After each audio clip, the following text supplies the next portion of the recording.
पेटवा कारण सैया बड़ा परदेसवा में, पेटवा कारण सैया बड़ा परदेसवा में, भूलियो के बहरी जमीनी कली है राजा।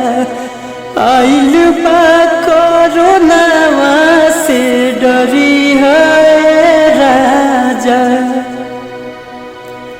काल बनी लोगवा के देश में कोरोना आइल, तोहरी फिक्रिया छतिया फाटता है राजा। काल बनी लोगवा के देश में कोरोना आइल, तोहरी फिक्रिया छतिया फाटता है राजा।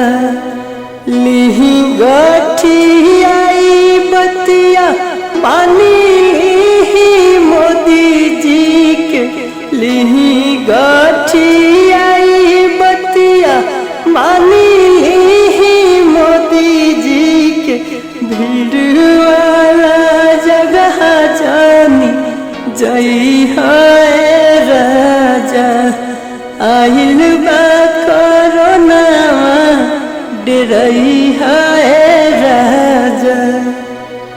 सोरहो सिंगार अरविंद मांगी के सिंदूरावा, कोरोना के हराई गावे आई है राजा।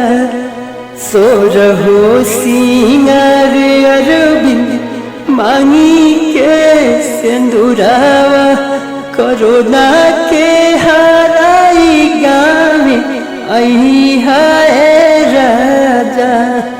पैसा खत्म जे होई राशन के पैसा खत्म जे होई राशन के, तुषार शैलेश से मंगई है राजा। आइल बा कोरोनावा डरई है राजा।